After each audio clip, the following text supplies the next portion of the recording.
All right. I am going to be starting my inaugural live stream. I've actually got an appointment right now, so let's pull that up. I've actually got to send him an meeting invitation. So let me start this. Okay, let's. Hmm. All right, let's see. I'm going to start this live stream. Send. I guess I've got the live stream. Sorry, I'm nervous. This is my first time doing this here. I have never done a live stream before. Okay, so I'm in a meeting with Brad.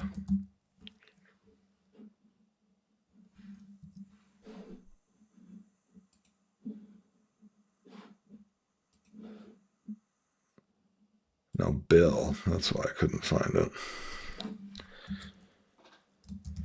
Here is the link. All right, so we'll see if he jumps on. Let's see, DSLR only. All right, let's create a new. This will be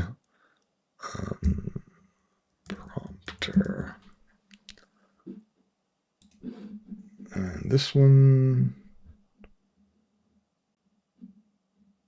Let's see. Go screen.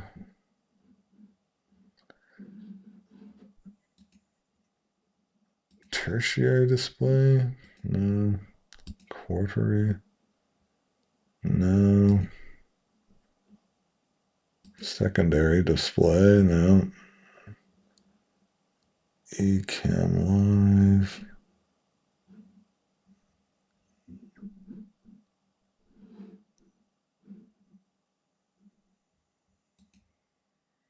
No, that's not it.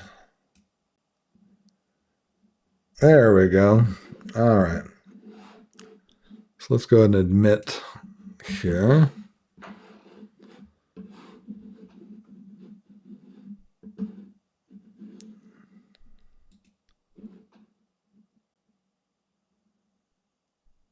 All right. Okay, Bill. Are you on here, Bill? I Let's. am. Can you hear me? Okay. How are you doing, man? I'm doing good. How are you? Great. So thanks for letting me live stream this. So let me just also perfect. Okay. Well, awesome. Well, I appreciate you being willing to jump on here. So yeah. So I guess what are your goals and how can I help?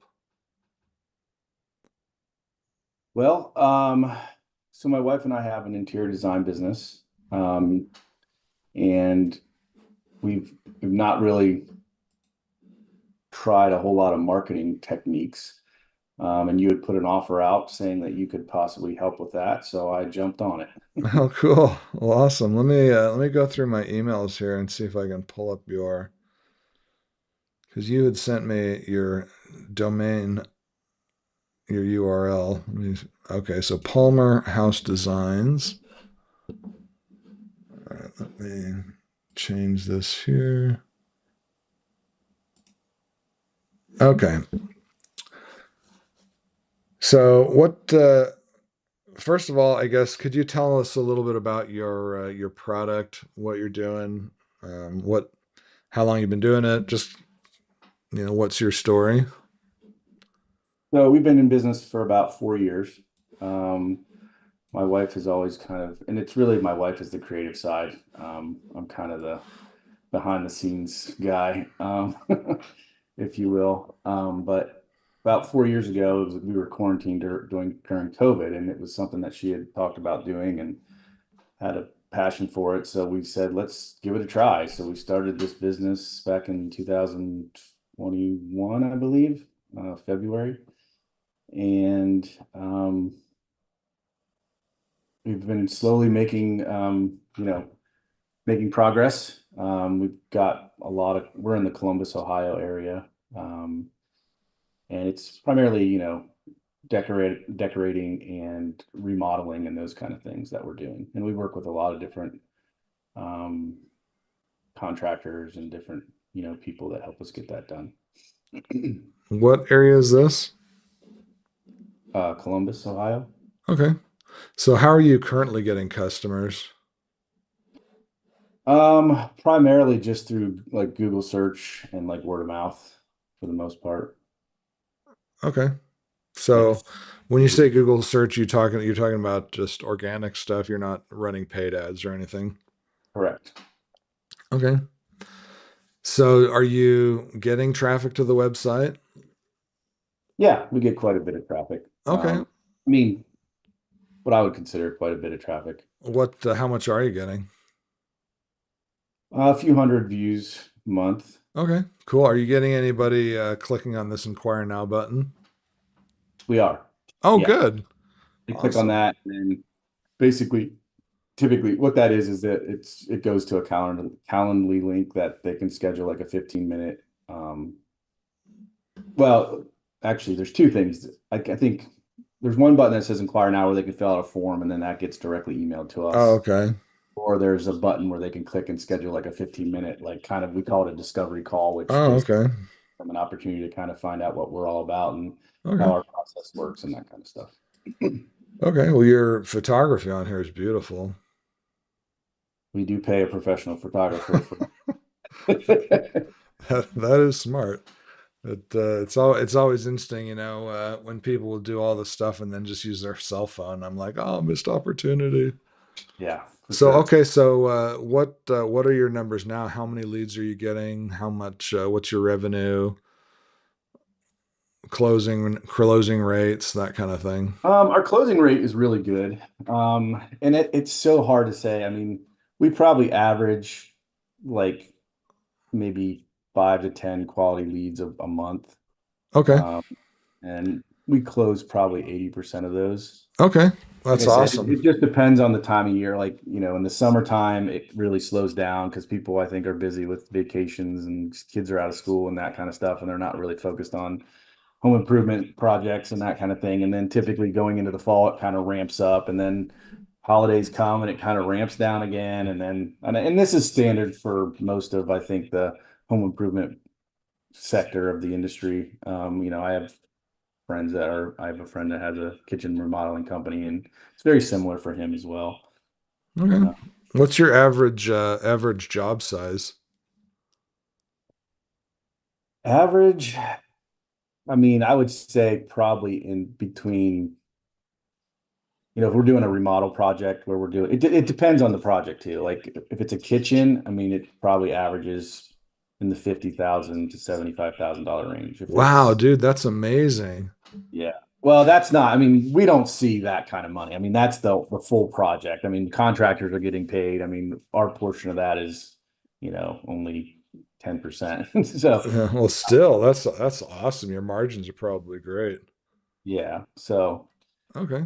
but then like a bathroom remodel might be like 10 to 20,000 depending. And, just a living room makeover might be 5 grand or whatever. It just depends if they're buying furniture. It varies very much depending on the project, is I guess is my point. So it's hard to say average because they're I mean, some projects are, could be as little as $2,000 to $3,000 total, and then others are 100,000 if it's a, full-blown kitchen or something like that. So, or we Sure. do like we've had a couple whole house where we're actually helping people from the, they're in studs and we go in and we basically help them from the beginning, pick out everything, the flooring, the flooring, kitchen things, tile, whatever, bath accessories, you name it, wallpaper, paint, the whole 9 yards. So it just depends. It can vary drastically. So I'm assuming these are all local people. You're not flying out to meet people, are you?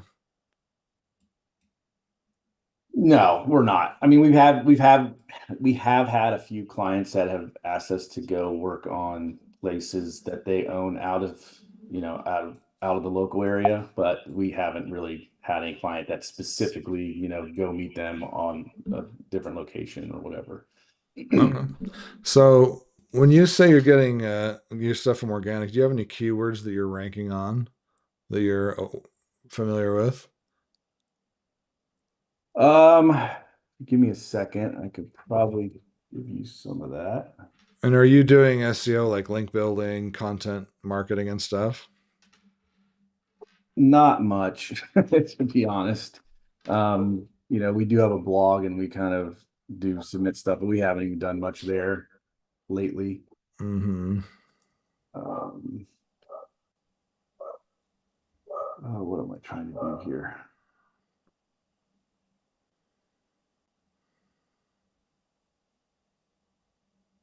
So we're signed up, like we're attached to SAMrush and they kind of give us our keyword stuff. So our top keyword, well, is Palmer design. Oh, sure, Uh, yeah. Interior design Ohio, we're ranking eighth, it says. Interior design Columbus, Ohio, ranking 11th. Columbus, Ohio interior designers, we're ranking 13th. Columbus interior design, we're ranking 24th. I mean, those are our top. Okay. So on my end, you're, let's see, one, two, three, four, five, six, seven. So you're on page one. That's great. Let's see where you are at in maps. Palmer. Now it's different because I'm not in that area, and so the results that I'm getting shown are probably different than what other people are going to be seeing in your area. But it's definitely you know not worthless for me to be looking at it. Also, I think the main idea is I'm not seeing it. Like when you go to do this search, are you appearing in the maps when you do the search? Would that be like maps.google.com? Or just go to Google, type in interior design Ohio. Um, yeah, give me one second. Because for me, you're appearing in spot 30.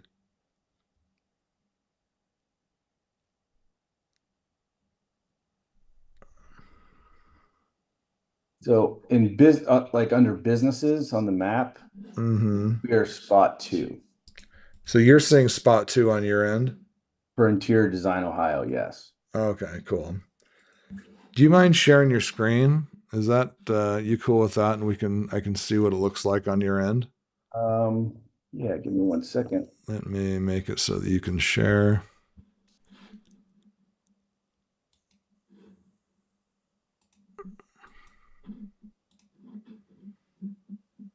Okay. All right. So yeah, you should be able to share your screen. Are you able to see that? Is it too big? I have a large screen, so Yeah. So there's a couple things going on here that's kind of tough. They're not they're probably showing me different results than you because I'm not in your area. However, they might be showing you different results than other people in your area because you've been to your website before and you're cookied and they know that and they're like, "Oh, okay. This guy obviously is looking at this website." And so, it's might be somewhere between the two of us or something like that. But the main idea here, and let me just show you my screen here. Let's see.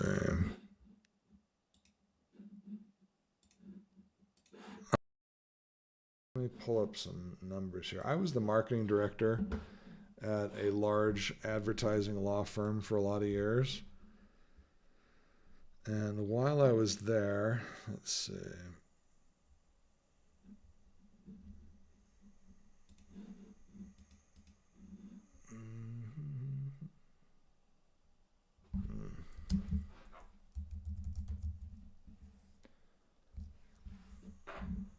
All right, let's see if this is it.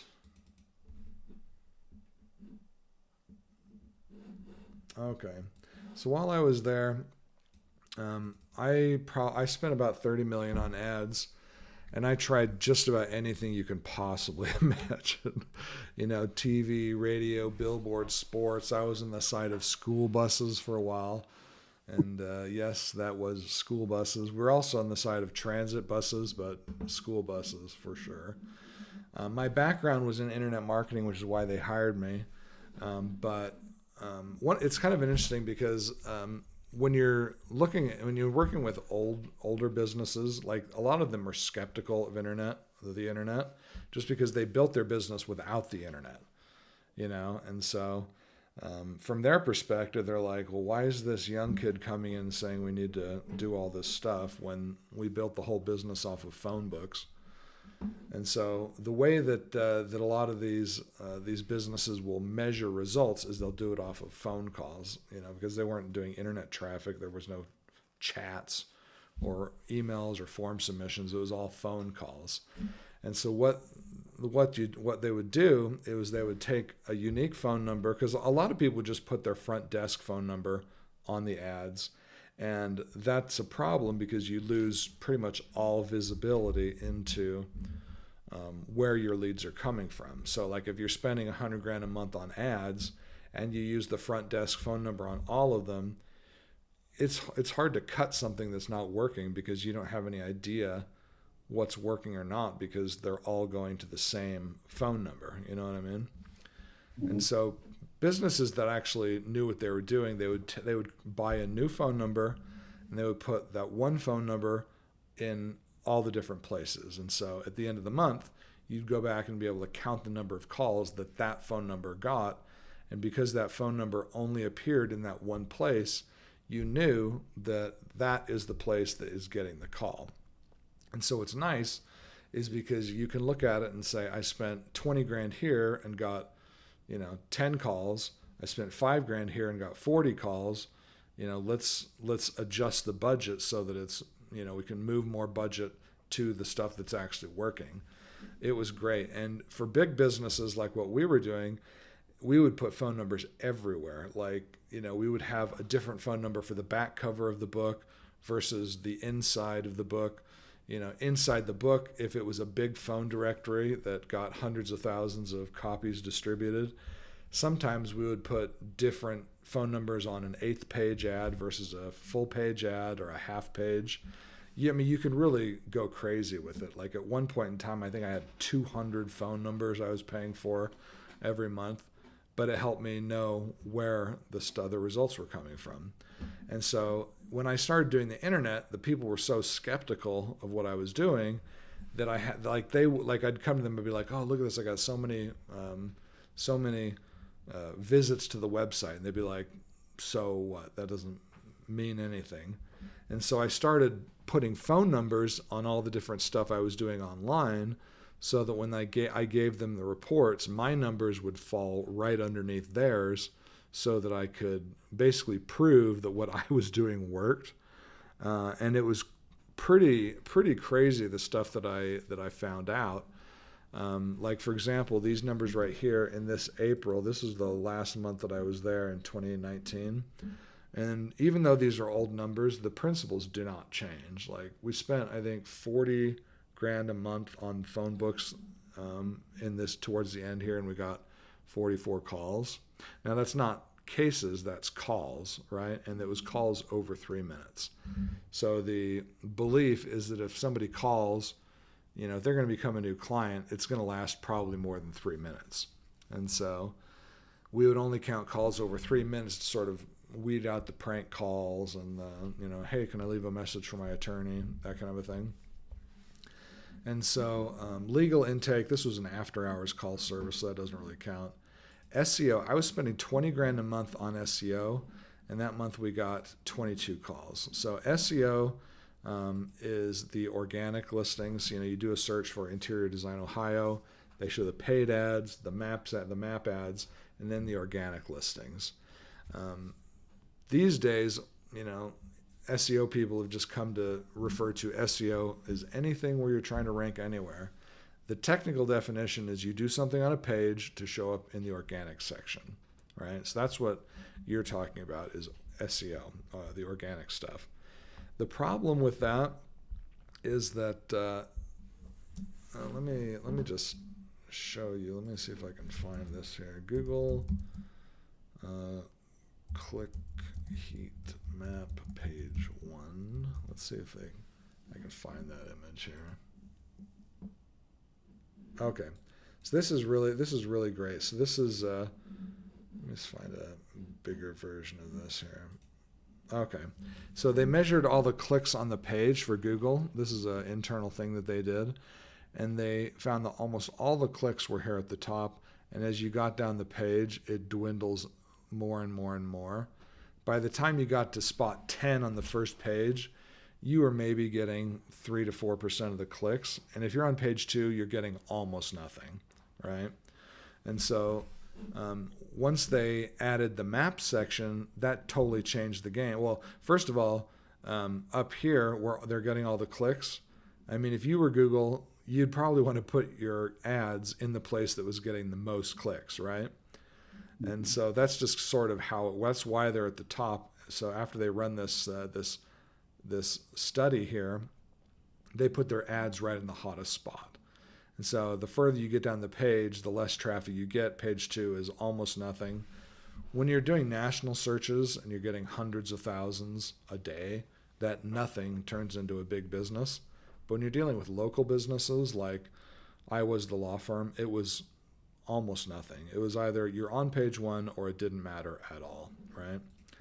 And so once they put the map section in here, like this, interior design Ohio, this totally changed the game because now this was taking up more space and the organic listings got pushed even further down the page.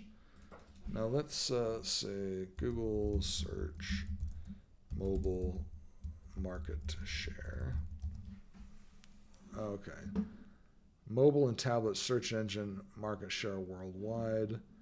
And so, I mean, the number of people doing Google searches on their phone is insane. It's way above 50%. I mean, this one right here is 93%. I doubt that's probably what it's actually at these days, but years ago it was well over 60%, and so almost all of the searches are below that thing like there. As a matter of fact, let me show you. Let me share my phone here.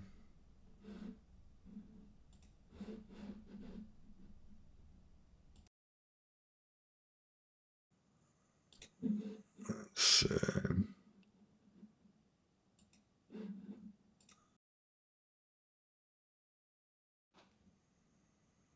Let's see here.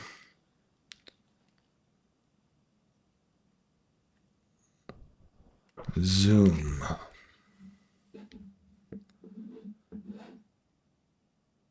Okay. So you can you see my phone? Yep.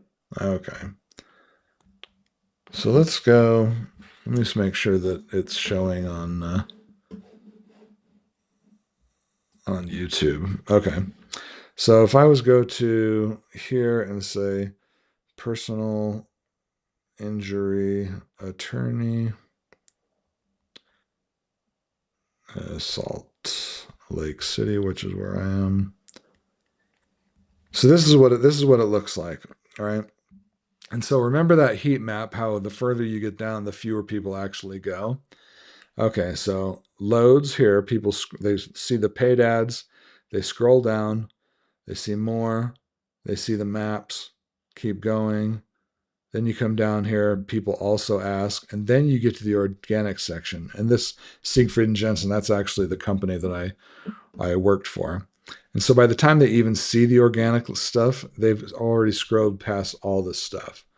And so when people are paying money for SEO, that's why SEO can be so challenging because even if you rank in the top spot, which is very difficult to do, so even if you rank there, you are getting a much smaller market share because people usually don't scroll down that far, you know what I mean?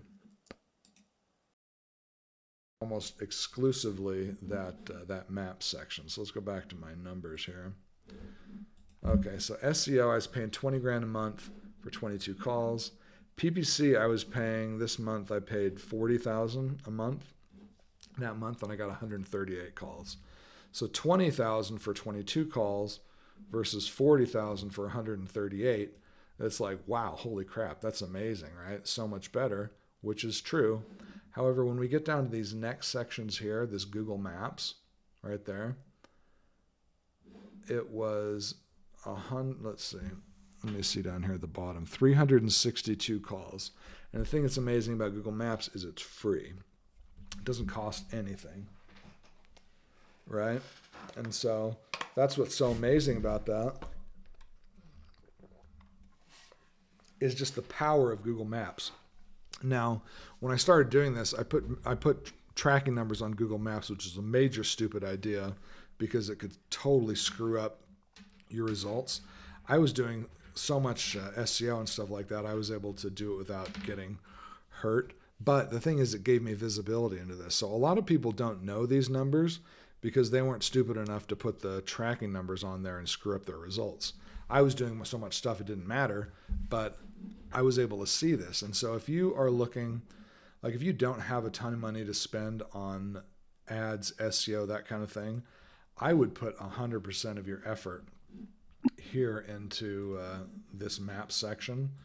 Now on your end, you're ranking number 2, which is great. On my end, you're not. And so we could both be showing different reasons for different results for different reasons. And so if you're going to spend money on anything, I would do it right here on this. This is by far the biggest bang you're going to get for your buck is this. And the way that you do that is by doing local SEO, right? And the best way I've found to do local SEO is, well, first of all, don't hire an agency. I hate agencies. They're the worst for lots of different reasons. I've spent over $1 million hiring and firing agencies because they are terrible. And so the real trick is if you do this right here, white label link building. What white label is means that somebody will do something for you and you can put your logo on it and then give it to someone else as if it was your own. And so this right here, this white label link building, a lot of the agencies that you hire for $1,200 a month, what they're doing is they're going to these companies right here, paying them $300 a month. They will do the link building. Your $1,200 a month agency will put their logo on it, give you the report, and then you keep paying way more for something they're paying way less for. It's kind of a insider thing that agencies, will never tell you, but this is what they're doing pretty much.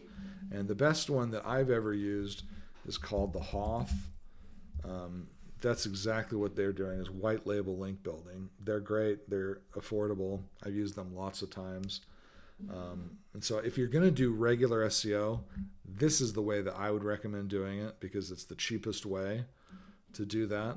But if you're going to do local SEO, what I would do is I would go on Facebook and type in local SEO strategies or something like this.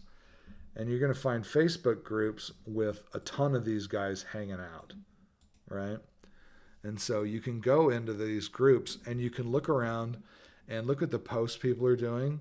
And when you find people that look legit, like a lot of times people will post screenshots of their rankings and stuff like that, you can be like, wow, these people are great. And then you can just message them and ask them how much they would charge to do your SEO. One of the best people I found on here, she charges me $600 a month to do local SEO, which if I was an agency, I would hire her and then turn around and sell it for $1,500, right? And so that's sort of the strategy that I would go through for you. The only downside is with SEO, it takes, 3 to 6 months before you can see any results at all, or at least you could expect to see any results, unless SEO people are ranking you for your own name, right? And that way you're like, well, no crap, I'm ranking for my name. I'm the only one with my name. Does that kind of make sense? Yeah. Okay. And so one thing you can do with that is you can pair this organic strategy with a paid strategy. Now, the different paid options that you have are things like Google Ads, which it's not showing here, but you remember from my when I shared my phone screen, it was showing those paid ads. That is a really great way to do it because it's just really easy. You know, the thing that's so great about that, as a matter of fact, let me get this and I'll show you. This is something I made for a client the other day. Here we go.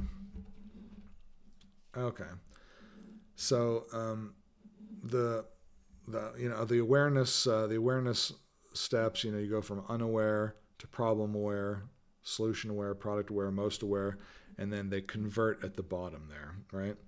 And so people buy down here at the bottom. People usually don't buy up here. It's usually when they get to the bottom that they buy.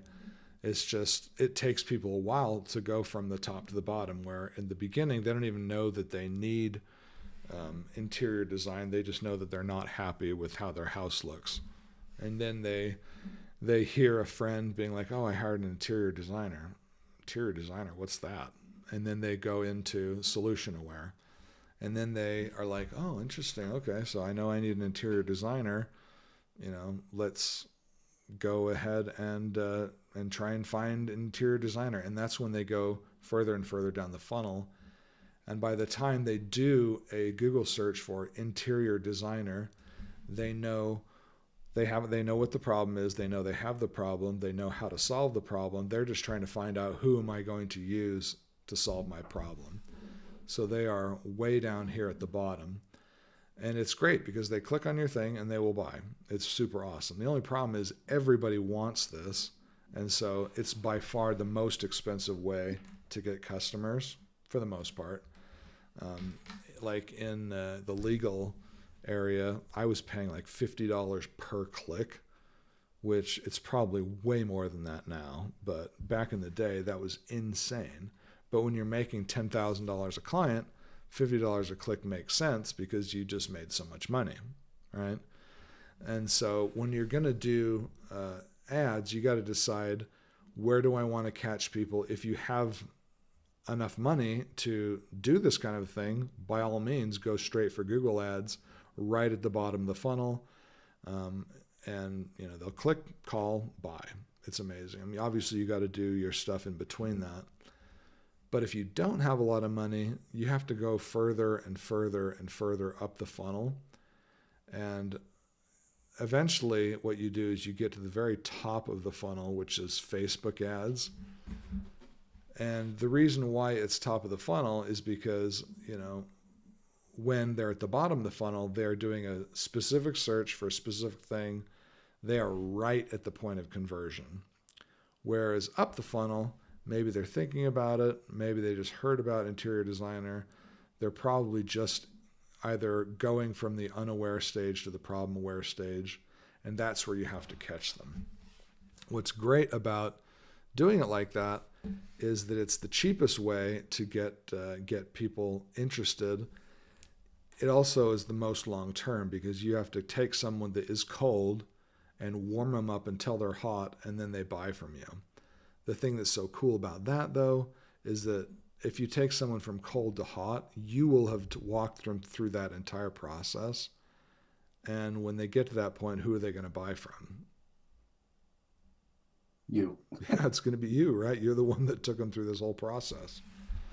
And so that's sort of the way to do it is definitely you're going to need to have Google local SEO as your base, because if you remember, you know, it's just absolutely bananas the type of results you can get from that.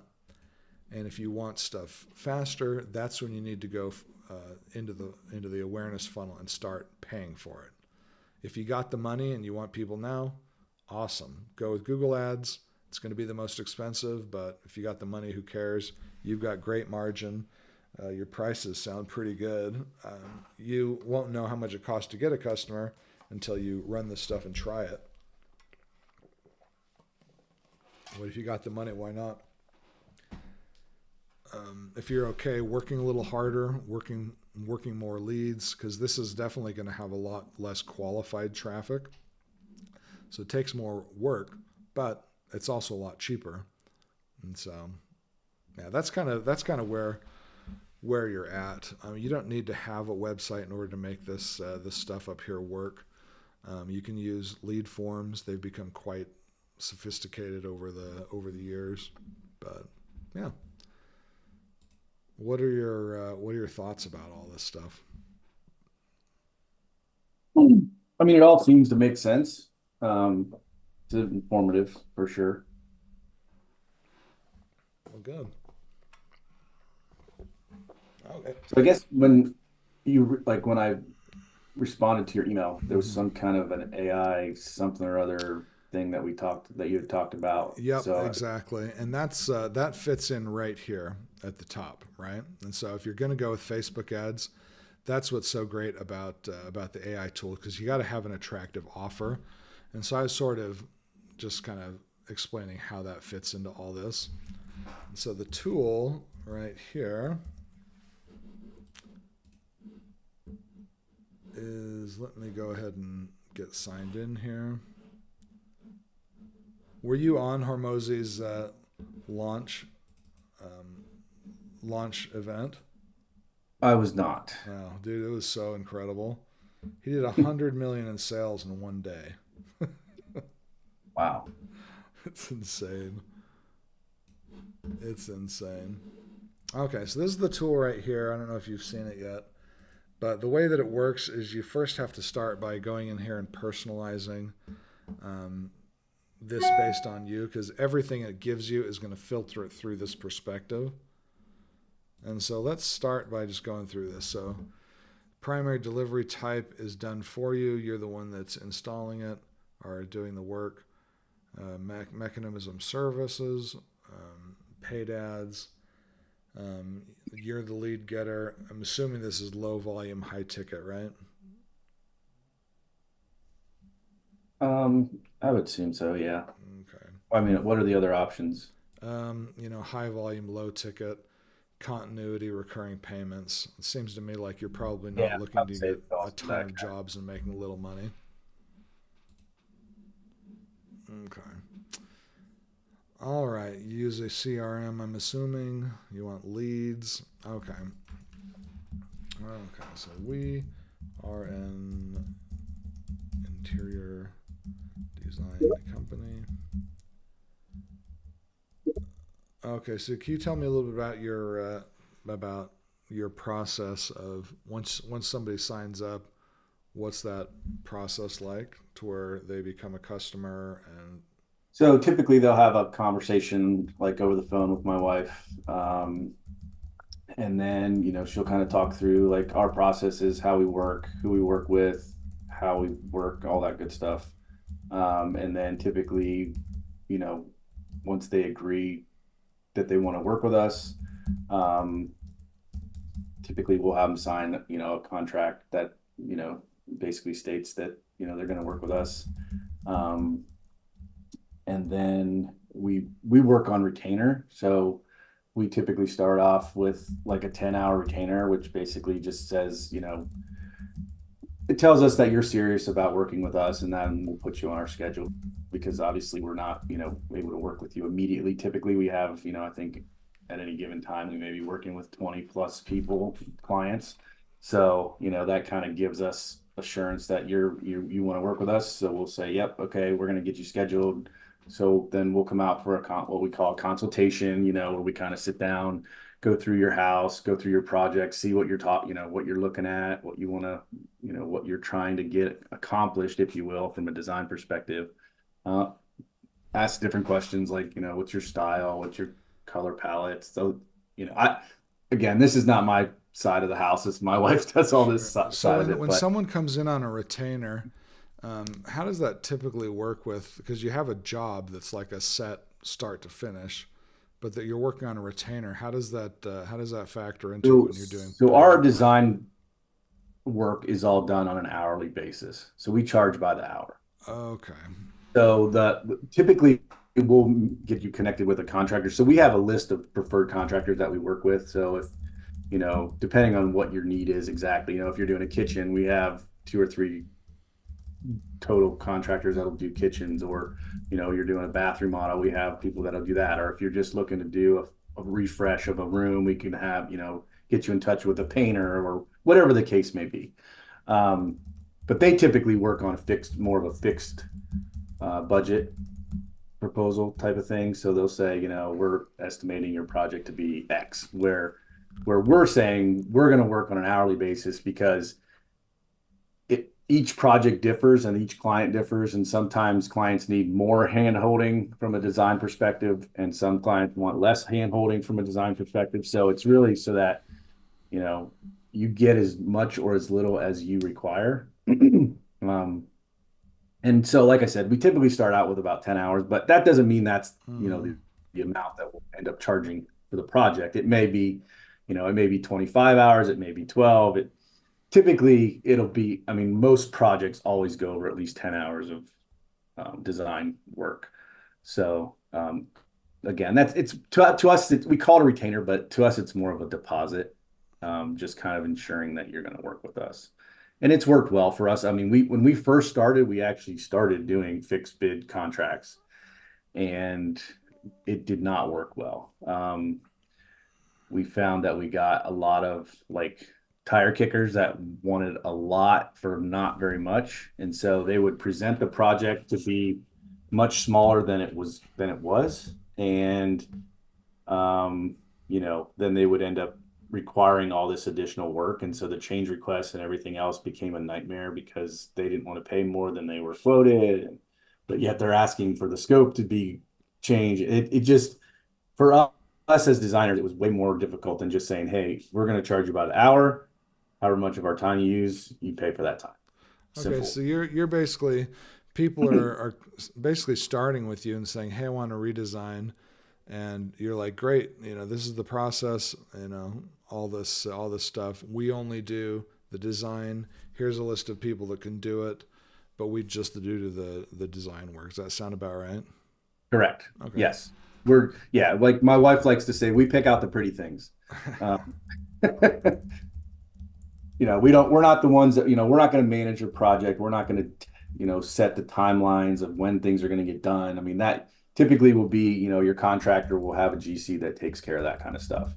And now we're working with them, and we're, in step with them and meeting with them regularly, making sure, they have what they need from us in order to, if they're putting in a floor, they know what the flooring is. They know the materials, they know everything that they need to order. And a lot of times, like they'll order like bigger ticket items like that, like flooring. Typically, we'll pick it out, but we'll work with the client to pick it out, but the contractor will actually purchase it and have it there on site to have it installed. Mm-hmm. Um, Same with like major, like if you're doing backsplashes, tile work, or you're doing countertops or cabinets, or whatever, if it's a more big ticket item type thing. Now, if it's like we're picking out some light switch covers or Yeah. smaller things, typically we'll take care of that kind of stuff. We'll just go purchase them for the client. So then usually our final invoice will include not only whatever hours they've gone over the retainer, the initial 10 hours, but then we'll also charge them for like an inventory slash, supply type budget where they're paying for things that we've purchased. Because then typically we also purchase a lot of decorative things, think pillows, candlesticks, Mm-hmm. books, whatever we're decorate, like, because there's always a final install where we're going to go in and we're going to make it look polished and, look really nice for you. So I don't know, maybe I'm giving you too much No, information. no, that's great. Okay, so I think we got enough information here to personalize the chats for you. And so the way people come into the business is through what Hormozi calls an attraction offer, and that's just sort of the first thing people buy, and then you escalate them through your sales process to buy more and more stuff. So what I'm going to do is I'm going to say I would like you to create an attraction offer for my interior design business. I'm going to say that this is as if you were running Facebook ads. Um,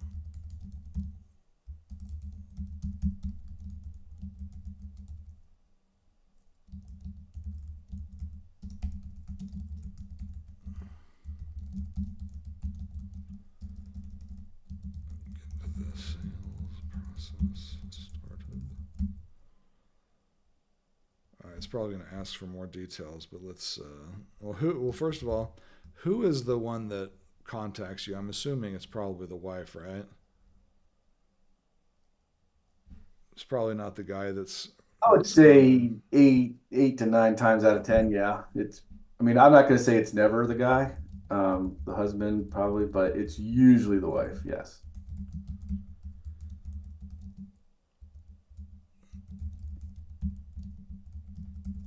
All right, let's see what it comes up with.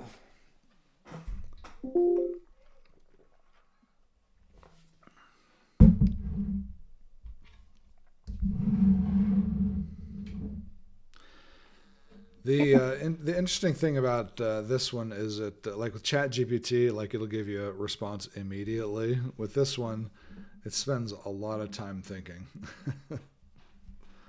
And Actually, I mean, I use ChatGPT a lot, and you what? Sorry. I say I use ChatGPT a lot. Oh yeah. And the more like in-depth questions you ask it, it'll actually do some thinking too. Oh yeah. All right. Okay. So okay, service area. Okay, so this will be Ohio. I guess you say Columbus. Hilliard, Ohio. Where is that? Hilliard, Ohio. It's a suburb of Columbus. I mean, if you want to be super specific. And the delivery. Do you actually go to their house, or is it mostly over the phone?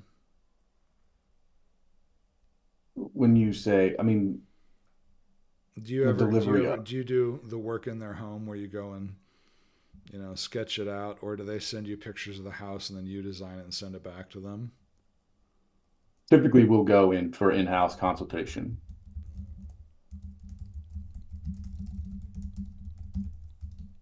All right, most common rooms. Okay, yeah. What's the most common room that you guys do? Oh man, probably kitchen and bedrooms.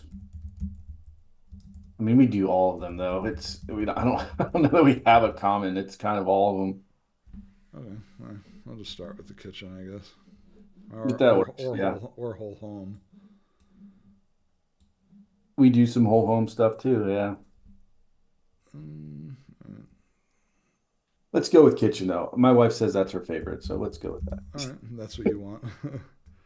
Okay, average project budget is you say it was about 50,000. Is that what you said? I'd say let's go 40,000 on a kitchen.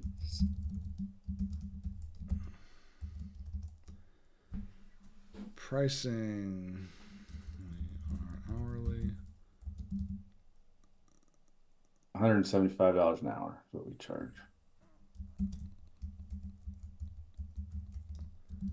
But again, I so the 40K is not our pricing. Again, But I mean, that's that's what somebody's got to be prepared to spend, right? yes. Okay, so they only find out that it's not you after they contact you, right? That it's not you that does the whole project. Typically, yeah. That would be true. So you say that that your retainer starts at 10 hours. What is the average number of hours that you guys do? For a kitchen project, probably like 25, I would say is probably average Okay. for our piece of it. Again, All so right. like the numbers aren't going to equal if they're going 25 times 175 is not 40K, but Sure. Okay. So somebody becomes a lead. How soon? How fast can you start working for them? typically I would say within 30 days, 30 to 45 days.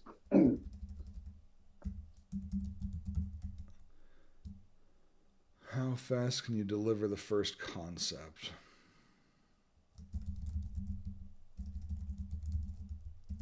So typically that's so like our first encounter with them is going to be that consultation. And I would say after that consultation, it's probably 2 weeks until they get like what we call our design package. So that's going to include like design boards, which kind of lay out different design aspects of whatever we're working on. Okay. So, what type of guarantees do you currently offer, or are you willing to offer before you just say it's not worth it anymore? What kind of guarantees? Yeah, he calls it risk reversal.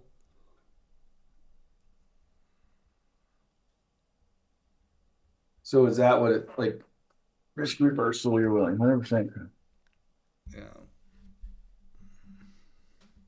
Yeah, these are some ideas.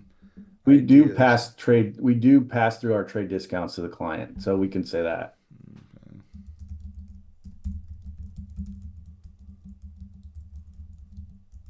Okay.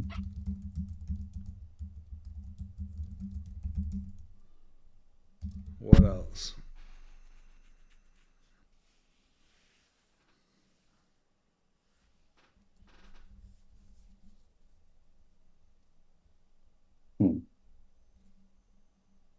Any money back guarantees? One of the idea here says love your first concept or we'll redo it free.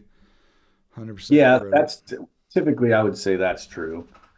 Like if they don't love their first concept, we do typically give them a second one free of charge. Okay. How many could you actually handle per month? Dream scenario before you start getting stressed out. Um,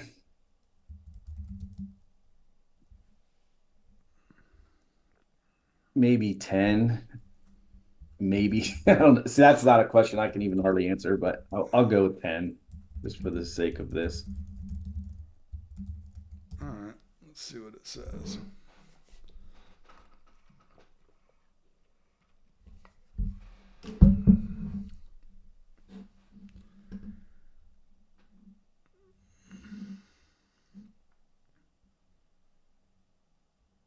Yeah, it's interesting. The Chat GPT version of some of these tools, like there's people that have come out and tried to copy it, or they do like the $100 million offers book or leads book or whatever.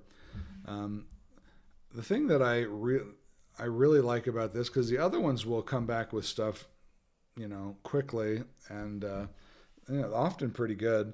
The thing that I love about this one is it's so decisive. It's like it'll come back and it'll just give you a definitive. Here's an idea. Here's why it's good. These are the reasons. Not only that, but this is how you do it. Whereas the other ones just come back with ideas, which is cool, but I never really feel like when I'm using that I've got something that I can run with. Hmm. Okay, so here's what it says. So single offer, kitchen concept sprint 14 days. You don't need more leads. You need a no-brainer first step. This is it. We maximize dream outcome and speed, minimize effort and risk. So she says yes fast. Guarantees juice perceived likelihood. Okay, so name the kitchen concept sprint. In home 14 days to clarity. Price is $350. 100% credited to the retainer. What they get in 14 days: in home consultation and measurements, two functional layout options tailored to a $40,000 kitchen, mood board with finishes and fixtures, budget map, good, better, best, timeline estimates, vendor, contractor shortlist, next step checklist, risk reversal, don't love it or we'll redo it free, trade discounts, scarcity 10 per month, next window starts in 30 to 45 days. It's got some suggestions for ads, which we can look at later. Got a script, fulfillment snapshot. Let me see. That seems a little weak. Anything more interesting and attractive?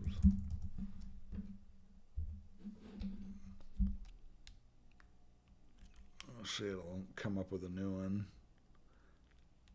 I was working with this guy the other day who his business was um, doing pumpkin porches. I don't know if you've ever heard of that. But the idea is like in the fall, they'll come up and they'll set up these gorgeous displays of pumpkins on people's front porches. It looks like an Instagram picture, and it's just they're really really cool. And so the offer that we came up with was it was $50. We'll come out and we'll set up the entire thing um, for just $50 just to get people to prove they're serious.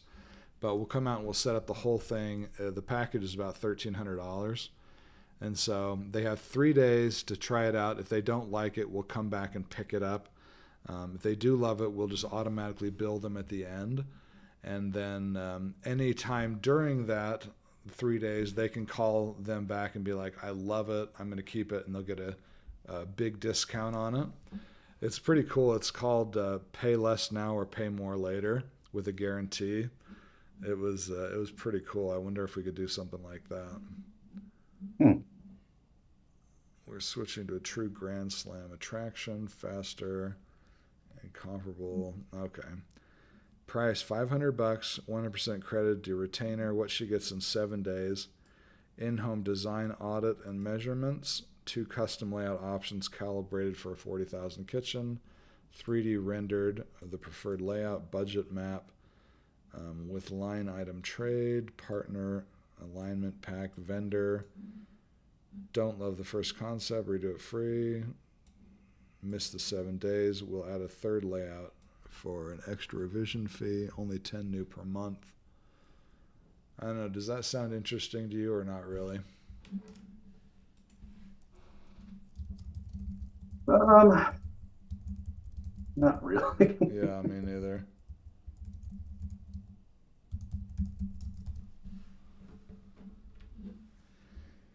I mean, I definitely see where it's headed though, and I can see the value there. Yeah, the thing I didn't like about it is it's cold traffic, and so it's kind of trying to hit people at the very bottom, whereas these people won't be at the bottom. Yeah. Maybe if the next one's no good, I'll come back and say this is cold traffic.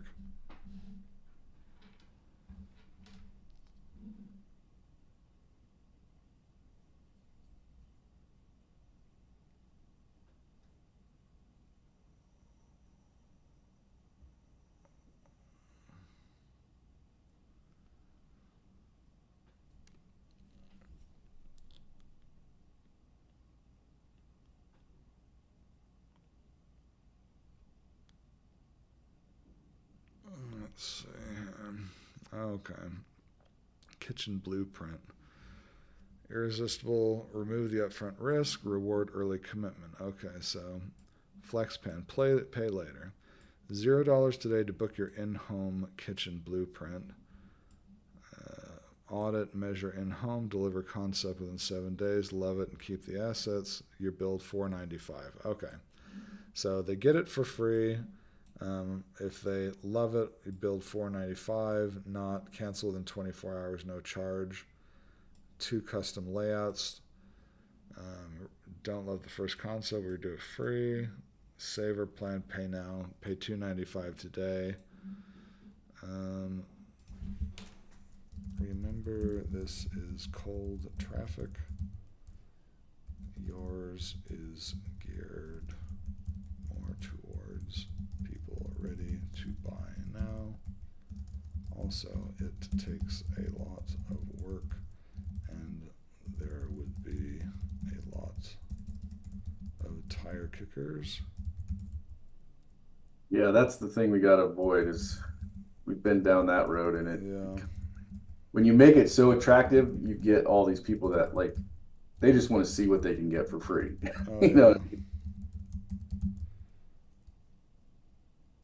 because the other thing that we're not is like we're not a budget designer. Like we're like a luxury designer. So that's one thing to keep in mind.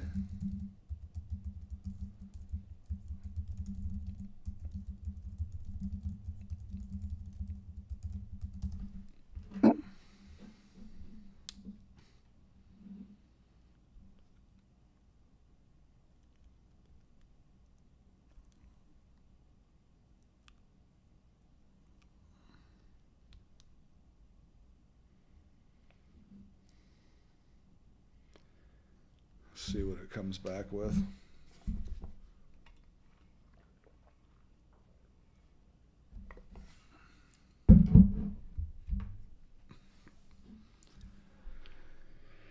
Hmm.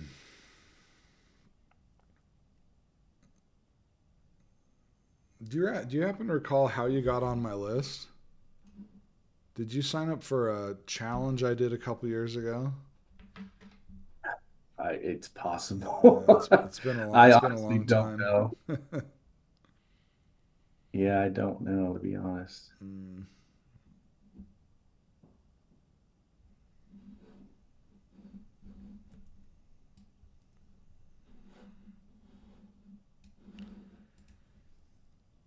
Alrighty. Okay, let's see. I like the sound of that. Tire kicker proof. Yeah, exactly. We should put that in the name. Okay, step one: apply 60-second luxury kitchen readiness form. You approve only budget fit projects by invitation only, 10 reservations a month. If accepted, choose one. Reserve now. Concierge deposit $500 today to hold your in-home design slot. Perks: priority scheduling, 3D render, finish sample kit. Bonus: credit $500 becomes $650 if you tend the in-home within 14 days. Interesting. No refunds, fully transferable for 12 months. Avoids tire kicker refunds, pay later. Standard 750 do it time in-house. No perks, no bonus credit. I'm not really feeling any of these things, are you? No. Let's see.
Come on, Hormozi AI, you're not doing good so far.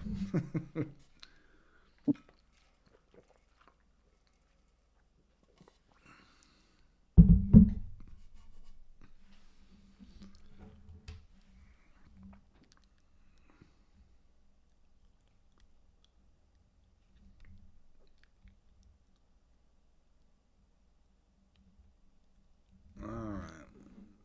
Luxury kitchen roadmap call. Luxury kitchen roadmap call. 10 minutes to budget, timeline, and direction. In one call, get your personalized budget range, timeline, milestones, and 2 design directions so you can decide if now's the right time. Personalized budget band for a Hilliard kitchen. Allowances, 90-day timeline, milestones, 2 style directions. All right, let me try this. Copy. Let's try the Chat GPT version and see what they come up with.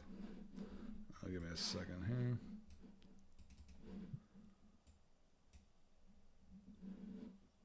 I really like the Hormozi one, so I'm hoping that ChatGPT doesn't beat it. But you never know. You never know.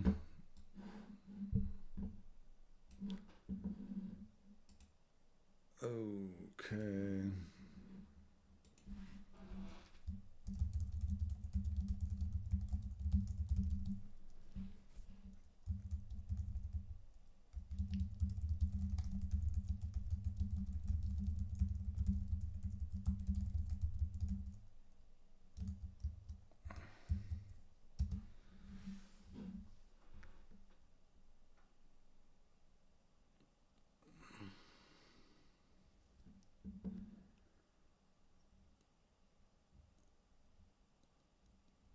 All right.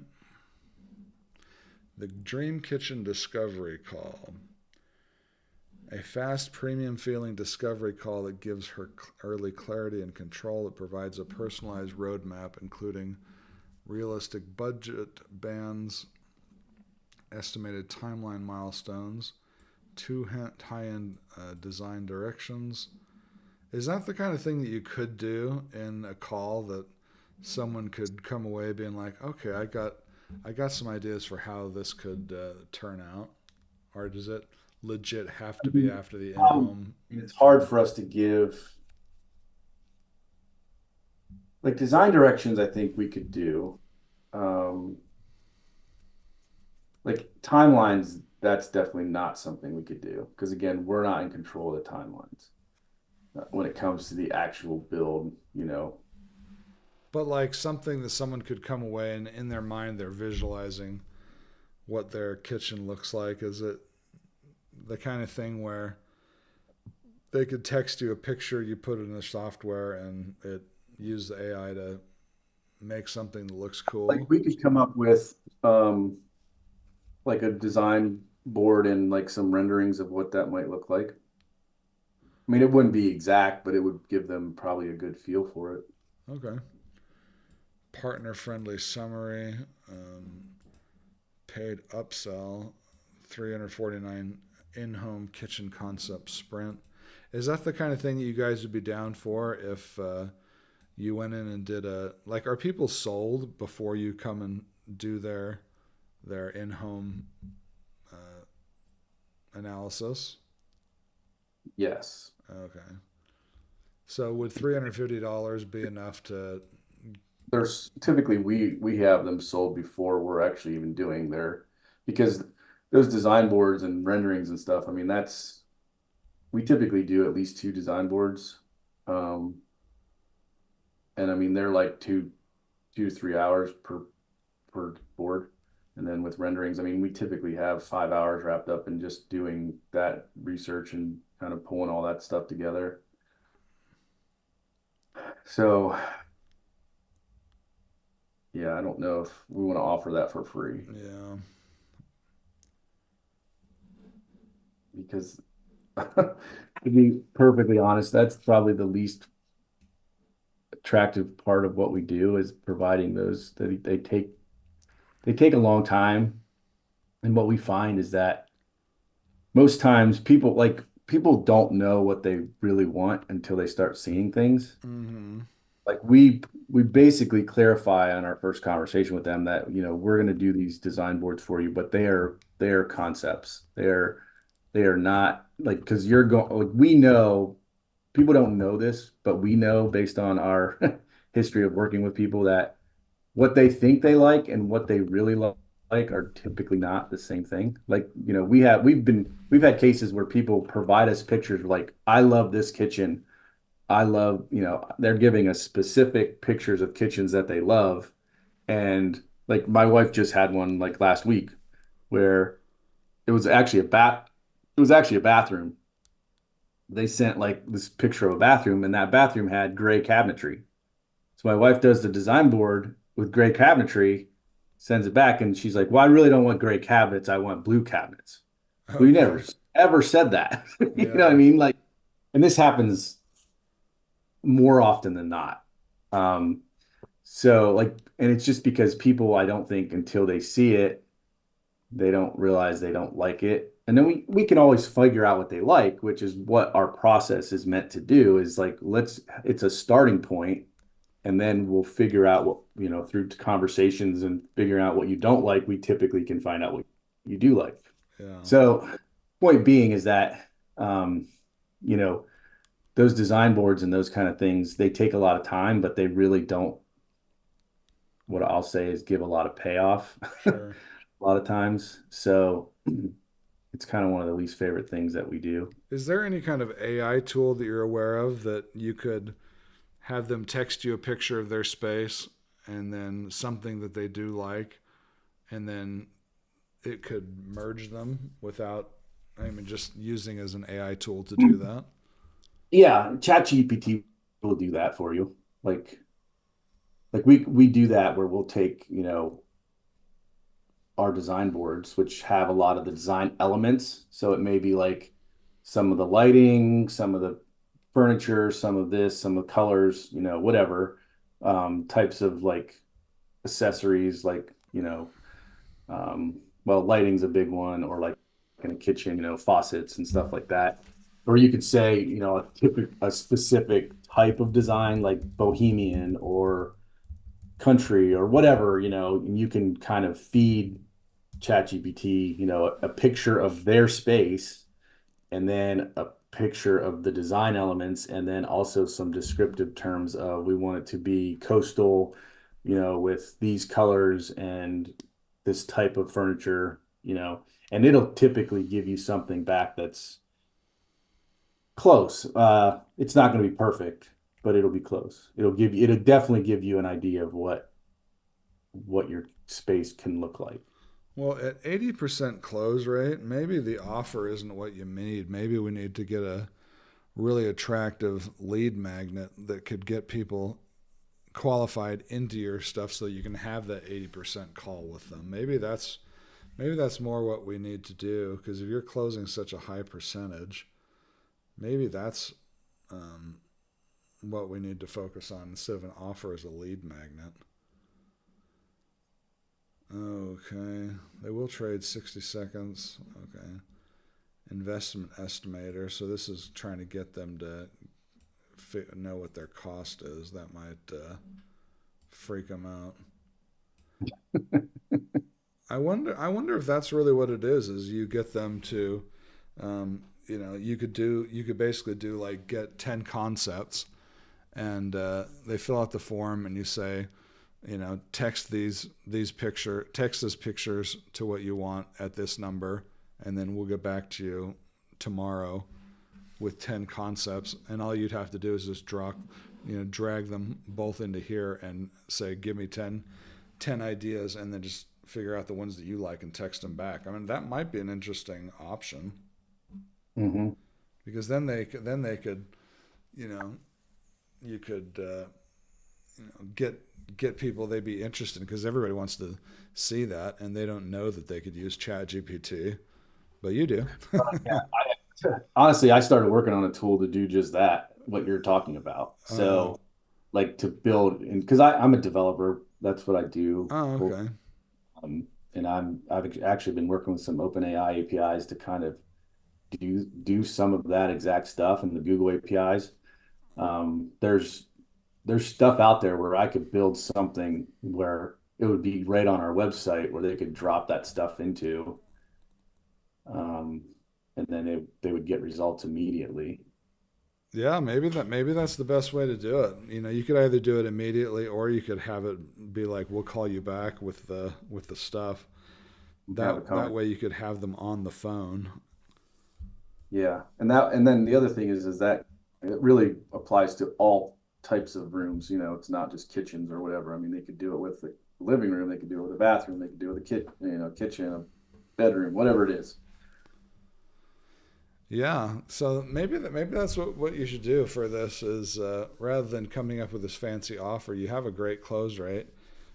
Get that tool. Either get a custom GPT that can do that, or use your tool, and then rather than giving instant results, you could be like, we'll call you tomorrow with the stuff, and then after they submit it, you could ask for some qualifying questions. how much is your home worth, or I don't even know what the questions might be, but that might be an interesting option. Or you could do the thing where you give them 10 things on the spot. It'd probably Hmm. be better to get them on the phone though if you're running paid ads. Yeah, I would think so. I think that would be a more significant close rate. Yeah. Well, I mean, I wonder because our close rate is probably high because we're good at what we do. And like I said, a lot of the people that are coming to us are either coming by way of referral or they're out searching for us. You know what I mean? Specific, like not for us specifically, but they already know that they want a designer and they want to do that. I'm sure that our close rate would drop if we were doing, cold leads.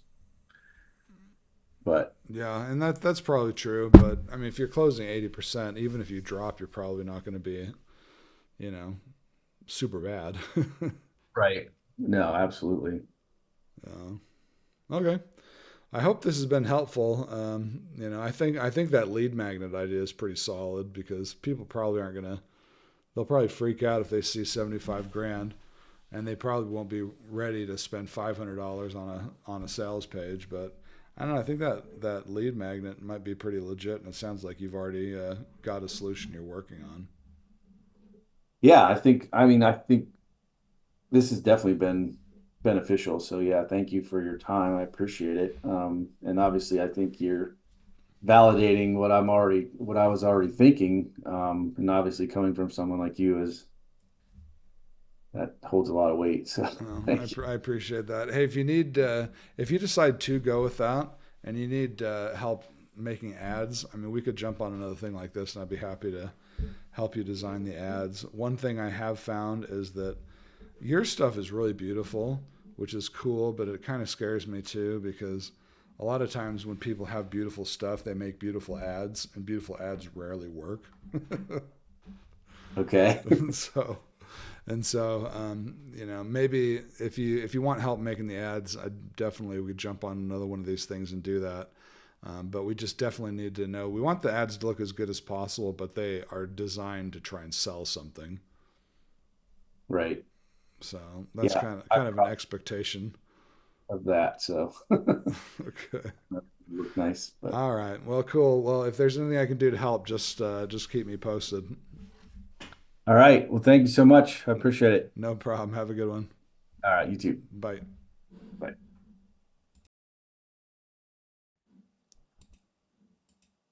Okay, that ended a little different than I was expecting, but I think overall that let me see here.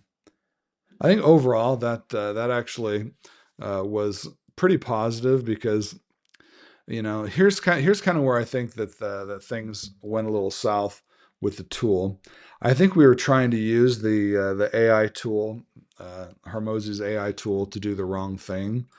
You'll notice that the one that ChatGPT came back with was relatively similar, but also going for the wrong stage in that process. I think that coming up with the lead magnet idea really is what we should have started with, and that's pretty much exactly what it is that we did with this. We obviously talked about it and tweaked it a little bit, so we didn't use it directly as it came out of the tool. But I think that overall, that the tool is great, and I really think that that's a cool idea for him. Is the lead magnet, driving ads to the lead magnet. People are submitting their pictures, and the reason why here, in case you didn't catch that, the reason why I think it would be smarter to rather than having the tool rather than having the tool just make it and give it to them on the spot. If you're paying for ads, you have to be generating leads through that process. Just doing some free thing, I mean, it would work if you have a lot of money to spend and you are making a ton of money on the customer. So it might still work just fine because he makes so much money on the customer. But most people don't have that luxury to be able to make $10,000 off of a sale. And so you really want to be generating leads, not just email addresses or whatever. You want to be able to get people to book a call. And so that's why I think that for him, somebody uploads, it takes a picture of the space on their phone, uploads it, and then finds some Pinterest pictures they like and uploads that. The thing that's great about that is that with the phone call is in order to get the results, he has to call them back. So a couple things. First of all, he gets them on the phone, and second of all, if a person was to come and put in their picture and get 10 options back in 60 seconds, I think it would probably seriously diminish their reputation, because it takes something that normally you're going to be like, they're like, oh, I'm going to pay $75,000 for this. Why would I do that? I got the thing in 10 seconds. And so I think doing something like that might actually harm his reputation because it just makes it look like the service that they provide, they could do on their own for nothing, which is definitely not the idea. The amount of time I maybe calling back the next day isn't a good idea. Maybe it's let's book a call in in 3 days or 5 days or a week or something like that, so that people mentally are like, wow, okay, it's going to take them a while to put this together.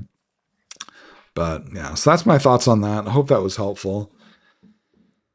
On to the next thing. So one thing that I am doing is we have the 20-minute leads product, right?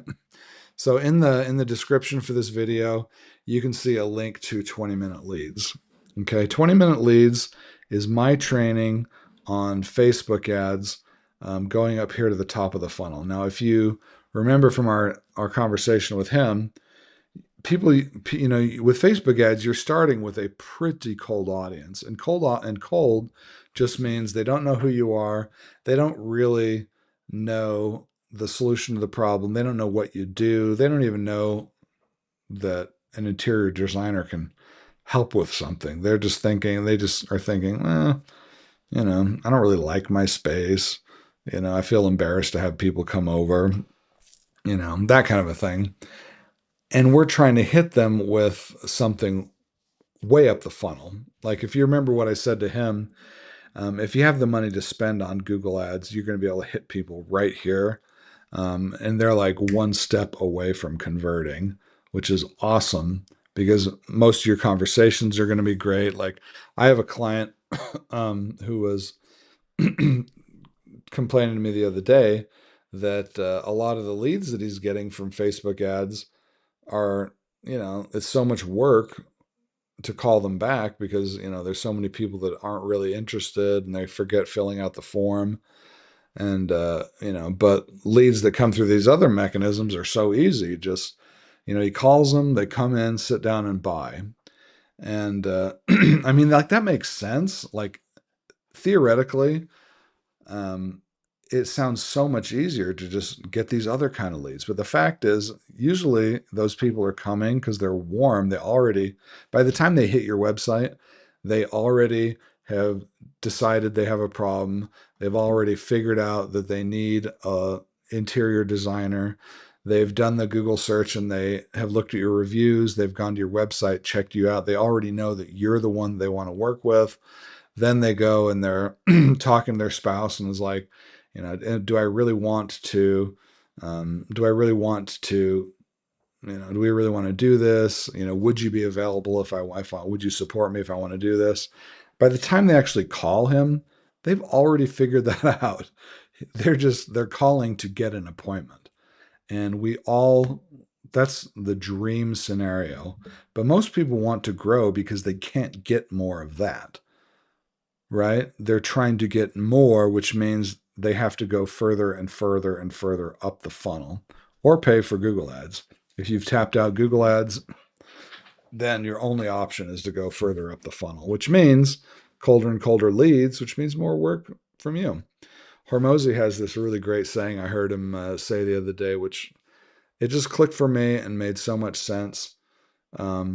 He said, local business owners are lazy with marketing because they didn't have to be. They have this luxury of you launch the business, and your friends and family refer people, and you get customers, and people go on Google Maps and you get customers, and people do a search and you get customers. They go to Yelp and you get customers. It's super easy. That rarely happens with online businesses. With online businesses, you have to start from that hard position. You're dealing with a national audience, so you have to start with, my gosh, how do I get traffic? How do I write copy on the page to convince that traffic to work with me? How do I, take those people that want to work with me? How do I convince them to actually buy from me? Online businesses are so much harder because you actually have to do a lot of that stuff. With local businesses, you can build a great business if you're in a good area without doing any advertising at all. However, most people tap that out and they want to keep growing, but they don't know how. And it's hard to accept that they have to, go up colder and colder levels in order to get more customers because they're so used to this warm and hot traffic just buying without much effort at all. And so if you're a local business owner, that's probably something you need to start thinking about, especially if, because the one thing I've heard people complain almost ad nauseum about is they say, oh, Facebook ads, all I got was a bunch of crappy leads that I had to call and they never bought. I mean, of course, that's what's going on. You're going further and further up the funnel. The further up the funnel you go, the harder it gets because you have to work with colder people. You have to do more convincing. You have to do more selling. You have to take them through a sales process. Whereas if you're comparing that to hot traffic, of course you're going to be disappointed. Now there is a point in time where it just becomes unreasonable, where you're getting thousands of leads and none of them will buy. I mean, that's definitely a problem. But most people aren't there. They're saying that they're overwhelmed with leads, that they can't get anybody to buy. And when you ask them questions, they're getting maybe 3 leads a day. They're calling them back, you know, the next day, 5 hours later, 6 hours later. They're not calling them back at all. And so, I mean, if you're a local business owner and any of that stuff rings true, you're complaining about Facebook ads, you're getting a couple a day and you're not calling them back within 60 seconds. I mean, you're the problem. I mean, it's hard to say that, but that pretty much is the thing, is that if that sounds like you're the problem and you need to change. You need better ads, you need a better offer, and you need to call them within 60 seconds, right? That sounds crazy, but it totally is the truth. Let me show you something here. There is a client I have that what we were doing for him was a webinar. Super cool guy. We were getting a pretty good show up rate, which was awesome. I was really impressed because I think we got 70 leads. We were doing the webinar every 2 weeks, and we'd get about 70 people to register on a $2,000 ad spend, and we would get out of 70 people, we would often get about 25 people to show up. Which, if you ever done a webinar before, that's actually not that bad. That's not that bad at all. Reports, and so it's definitely not something that you should feel bad about because it's a pretty decent number. However, he wasn't people weren't buying, which was super frustrating. Um, let's see. All right, they weren't buying. Okay, let me see here. Okay, let's say estate. I'm getting old here. Search.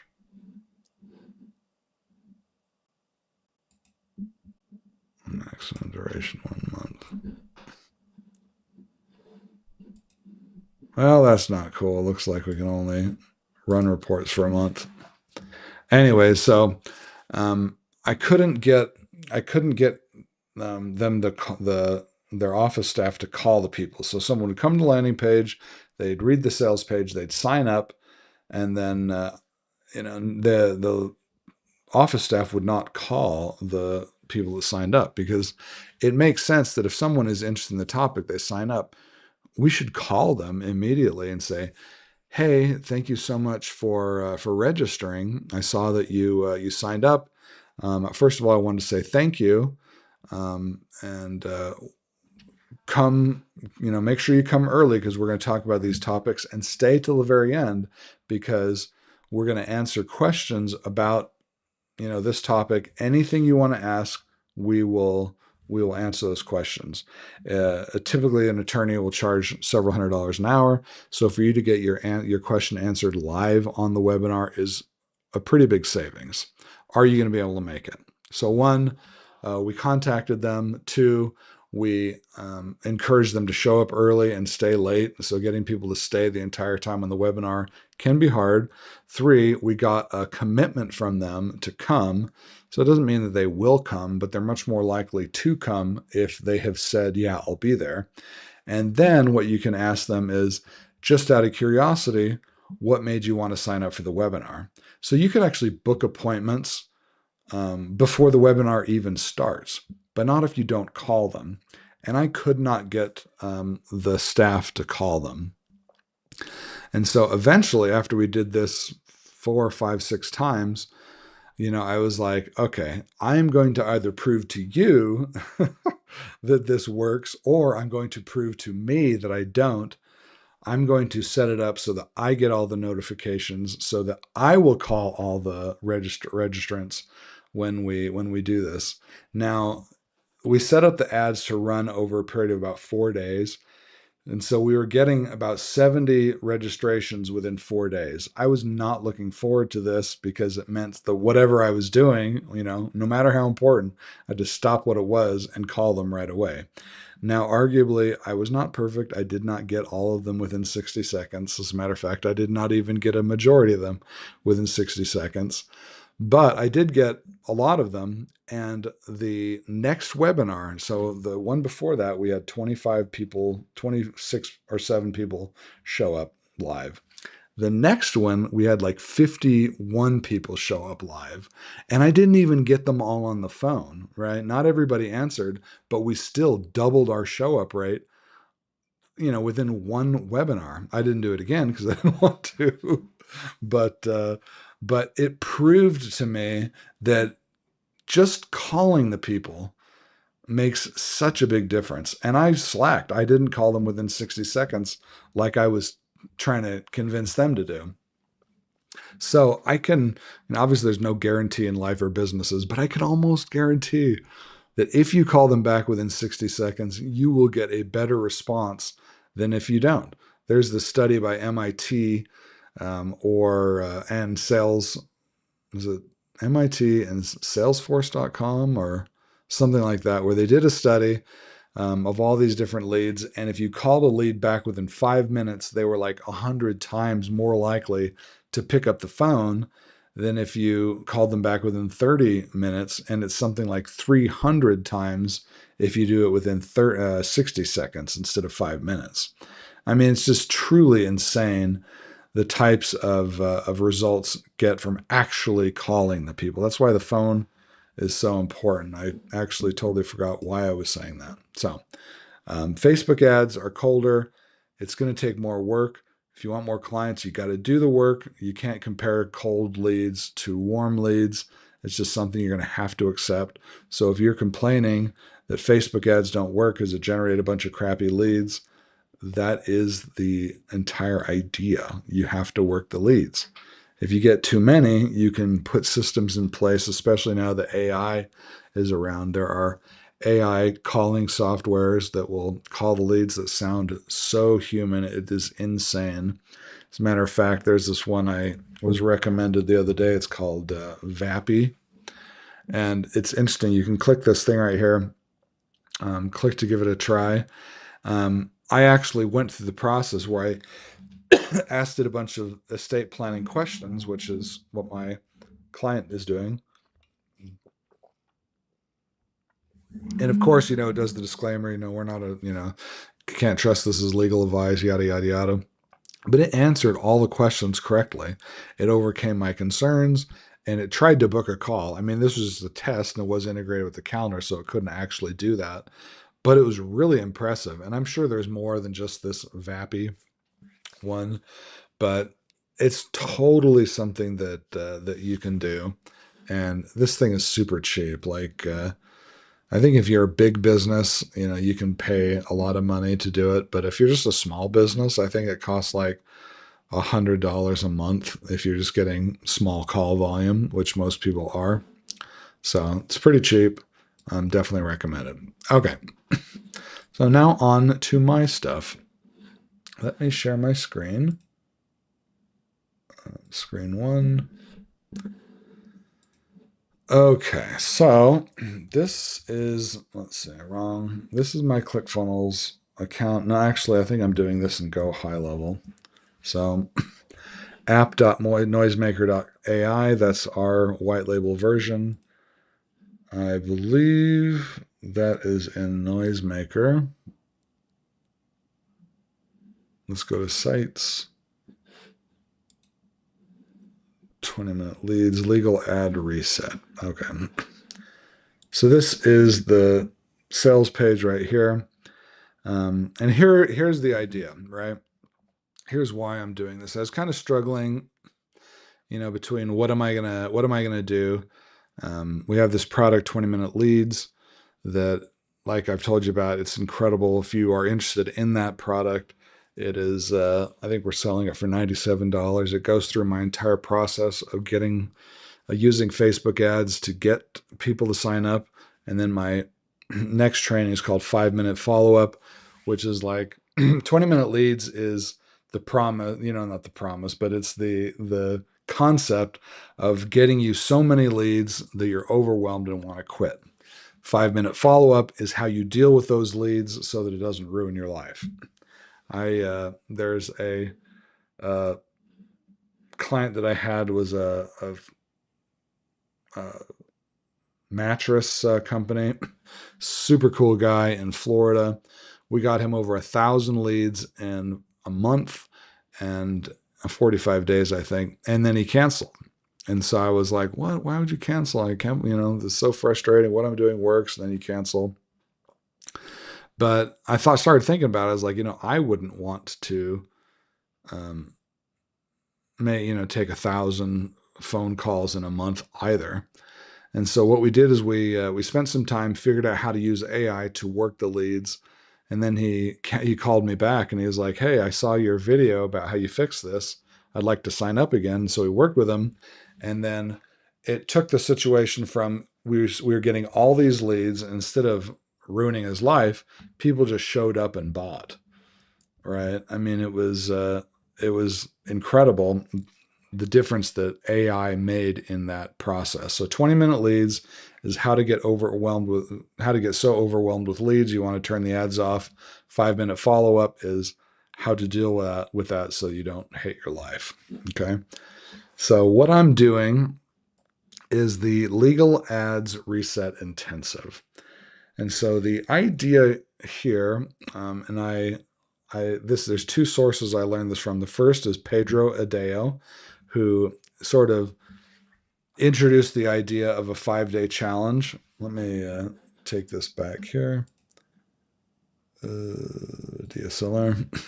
He sort of introduced the idea of a 5 day challenge. And I signed up for his mastermind. It was like 10 grand or something like that. And he trained us on how to do the 5 day challenge, and it was awesome.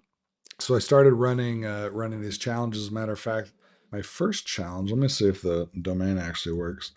My first was the Rebel Marketing Challenge, and you will notice a similar design concept to the legal ads reset, because this one I think converted at like 14%, which is not bad. I was very happy with that. After this, I did the high speed hot leads challenge. Let's see. Oh, I think I let that domain name go. Let's Michael Spencer.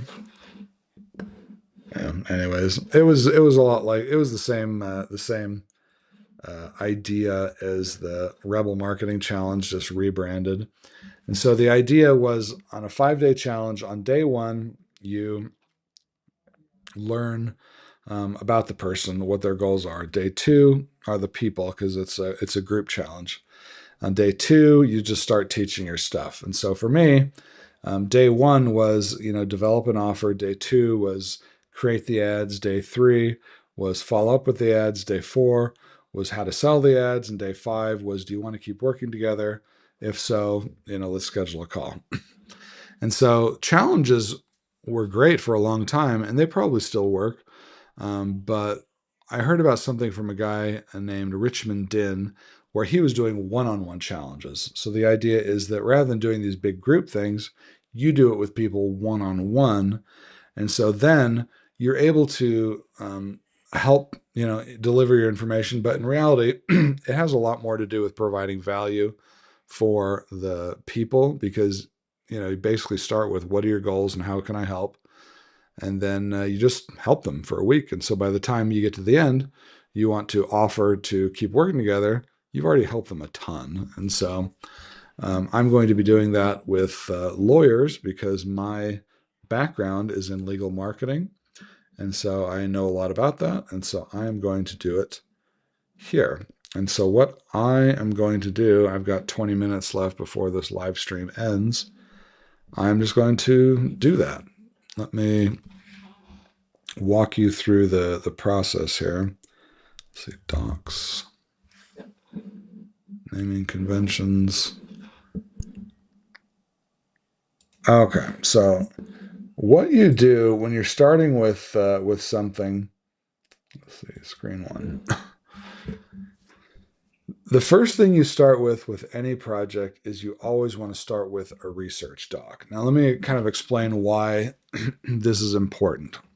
So, especially with ChatGPT, um, the questions that you ask or the answers that you get are only as good as the questions you ask. And so, if you go in there and you're like, write me an ad, or write me a blog post, like it's fine, it will do that, but it has no idea what you do. Well, in theory, a lot of times, it does track your conversation, so it pretty much knows what you do.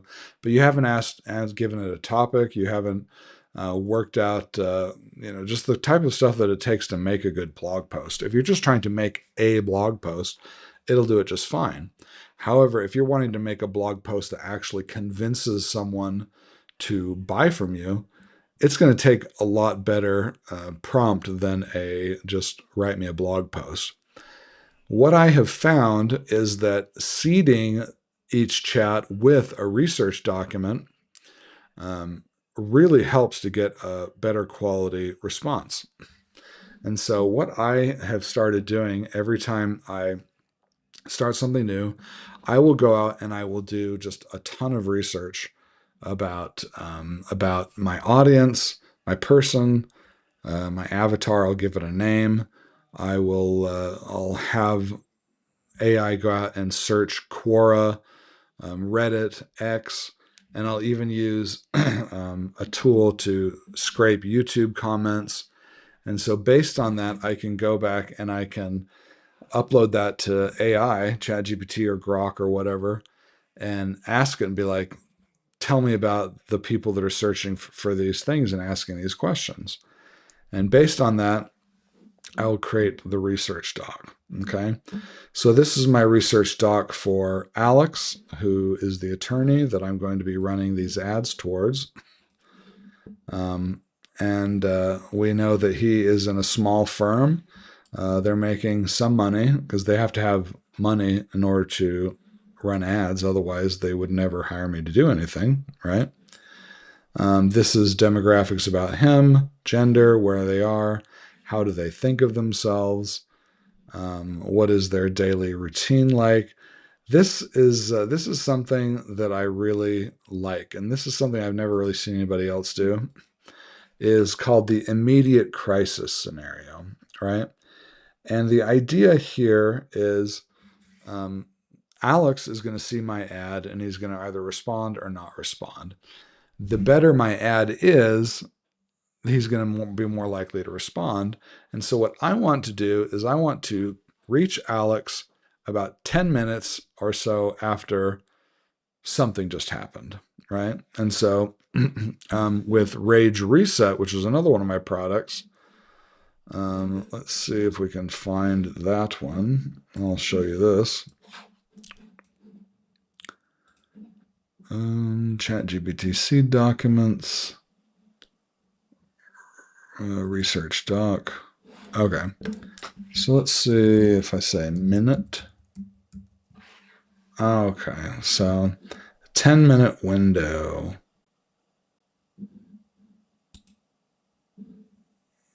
Where? Okay, so 10 minutes ago, he may have landed on your ad immediately after scenes like this. He snapped at a junior employee in a meeting, then, retreating to his office, chest pounding, he gets out his phone and starts scrolling on Instagram to distract himself because he feels like a loser. He barked at his wife over a sarcastic comment, only to see her leave the kitchen crying. He feels like a loser, hides in the bathroom, pulls out his phone to distract himself. He screamed at a stranger. He slammed a door in his office. He got mad at his kids for a mistake that didn't really matter. He ended a Zoom call where his face flushed red from losing control. And so that's sort of what happened a few minutes before. And this is what's happening. He's still physically flooded with adrenaline. So, I mean, he's in this fight or flight. He's replaying the outburst in his mind, but he starts asking questions like, why do I keep doing this? I'm smart at this. I can't keep screwing this up. And in his mind, he's in this mental tug of war of blaming them, saying things like, they pushed me, they disrespected me, they said such and such.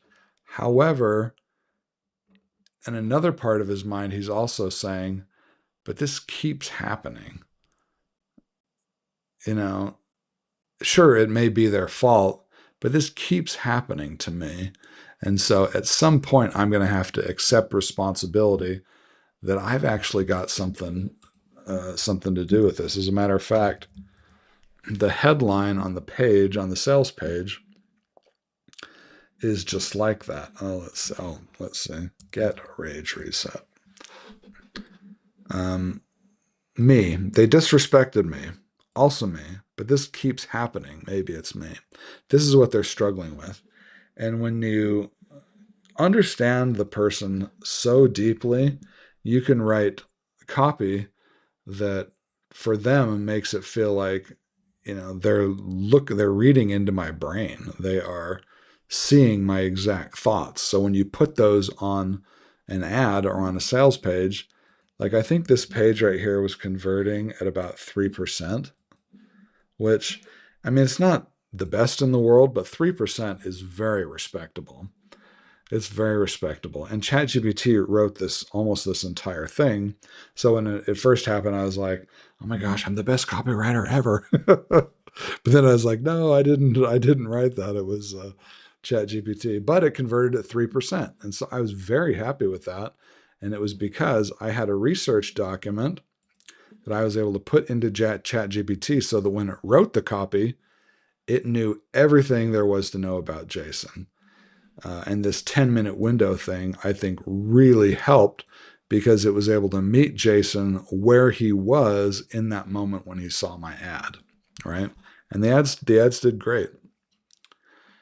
Okay, so this is my research document for the attorneys.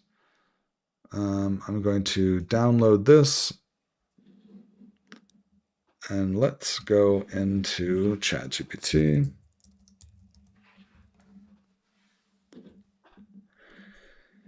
Okay, so I'm just going to not talk here.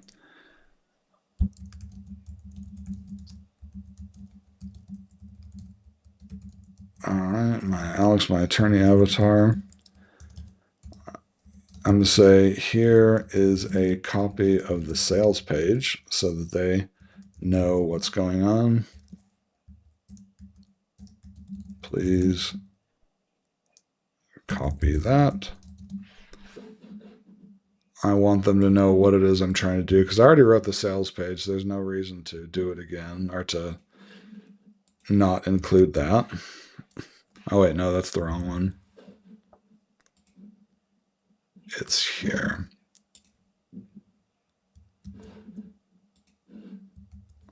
Okay. Let me make sure that I've got the offer in here. Oh, wait, I think this one said no offer. Let's go back. Here, attorneys 2.0. Does this have the offer in it?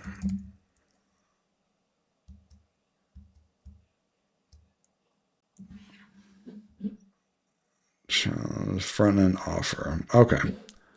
So this particular challenge is going to have what's called a pay less now, pay more later offer. Offer and promise.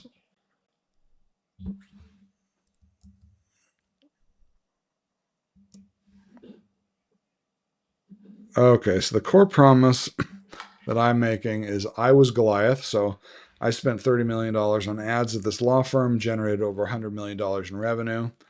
This was the biggest advertising law firm in the state of Utah, um, one of the biggest in the entire country. Um, and everybody wanted to be us. And so what I am saying, I was Goliath. I went into this law firm and I completely transformed the marketing from a traditional advertising company because this was in 2012 when things were phone book was stopping. Google was starting to take over. Yahoo and almost all those search engines were getting almost no market share. Phone books were going away. TV was becoming less effective as YouTube was taking over. And so when I started there, I was the only person in the marketing department. There was, we were getting, I think, 1%, the internet was getting about 1% of the results, the leads. And I think it got maybe 2% of the overall budget. And the owners were super skeptical, right? And so uh, we started, I started convincing them to invest more and more and more. When I ended, the internet was getting about 70% of all leads to the company, but they were still only giving me about 10% of the budget. Blasted phone books and TV. But it was great. And so what I say is I was Goliath. I was spending about 500 grand a month on campaigns. I tested everything under the sun, which is true. I know where the waste is. I know where the wins are. Now I show smaller firms how to get 80% of the results with 10% of the budget. Most law firms would love to have 80% of what we were getting at the law firm. And 10% of the budget is still probably too much for most law firms, but you know, it sounds nice. So the idea of this offer is people come to the sales page and it's the pay only if you want to challenge, right? And so they come to the thing, they sign up, but they have to put in their credit card, right? And so the event actually costs. Let's see, how much does it cost?